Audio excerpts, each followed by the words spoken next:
नमस्कार मित्रों, आज मैं एक ऐसे रोग के बारे में बताने जा रहा हूँ जिसे साधारणतया बहुत लोग पीड़ित हैं। साइनोसाइटिस।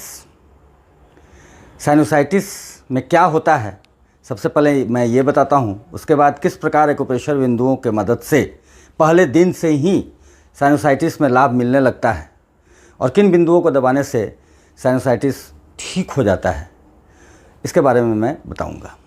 सबसे पहले हम लोग ये जानें कि साइनोसाइटिस में होता क्या है। ये भौं, ये जो आँख है, आँख के ऊपर ये दोनों तरफ तथा आँख के नीचे ये दोनों तरफ और नाक के इस तरफ, इन जगहों पर खाली स्थान होते हैं जिसमें जनरली वायु भरा रहता है। लेकिन जिन लोगों को हमेशा सर्दी की शिकायत रहती है, उन लोगों में तरल पदार्थ उसमें भर जाते हैं और उसमें जब बैक्टीरियल इन्फेक्शन होता है तो इन स्थानों पर सूजन, लालीपन, दर्द, टेंडरनेस, कड़ापन आदि आ जाते हैं। सिर में दर्द तक होता है और बुखार तक हो सकता है। उससे व्यक्ति बहुत परेशान हो जाता है। इसी को साइनोसाइटिस कहते हैं। और ये जो खाली स्थान होता है उसे साइनस कहते हैं, नजल साइनस। उनमें जब तरल पदार्थ भरता है और बैक्टीरियल इन्फेक्शन होता है तो उसमें सूजन, दर्द, रेडनेस, लालीपन और टेंडरनेस आदि आ जाता है। इन सभी को एक्यूप्रेशर विधा के माध्यम से बिल्कुल ठीक किया जा सकता है और इसका लाभ प्रथम दिन से ही होता है। तो आइए मैं साइनोसाइटिस का, एक्यूप्रेशर का उन विशेष बिंदुओं के बारे में बताता हूँ जिसके माध्यम से साइनोसाइटिस में पहले दिन से ही आराम मिलना शुरू हो जाता है और बहुत जल्द ठीक हो जाता है। सबसे पहला और इम्पॉर्टेंट बिंदु ये आप देख रहे हैं, ये दोनों भौं इसके बीच में, ठीक इस लोकेशन पर एक्स्ट्रा 3 पॉइंट है। एक्स्ट्रा 3 पॉइंट इस बहुत इंपॉर्टेंट पॉइंट है। इसके बाद ये नाक जो है, नाक के इस पोर्शन पर दोनों तरफ इन बिंदुओं पर ये LI20 पॉइंट है। इसके बाद बहुत ही इंपॉर्टेंट पॉइंट SI18, ये हड्डी है। इस हड्डी के नीचे जो ये गड्ढा है, इस दोनों तरफ होता है, ये SI18 पॉइंट है, बहुत ही इम्पोर्टेंट पॉइंट। इसके बाद GB20 मैं पहले ही बता चुका हूँ, सिर के इस पार्ट में पाया जाता है। यहाँ से एक सीधी रेखा लेंगे और यहाँ से एक सीधी रेखा लेंगे, जहाँ मिलेगा इस पार्ट में GB20। इसका मैं चित्र भी स्क्रीन पर दिखा दे रहा हूँ। GB14 ये हमारा पीछे का आप देख रहे होंगे, ये एक जगह पीठ में ऊंचा उठा हुआ होता है। ये सर्वाइकल का 7वां नंबर हड्डी है।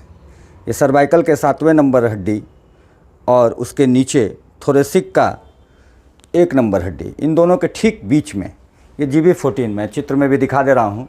GB14 भी इसके लिए बहुत ही महत्वपूर्ण पॉइंट है।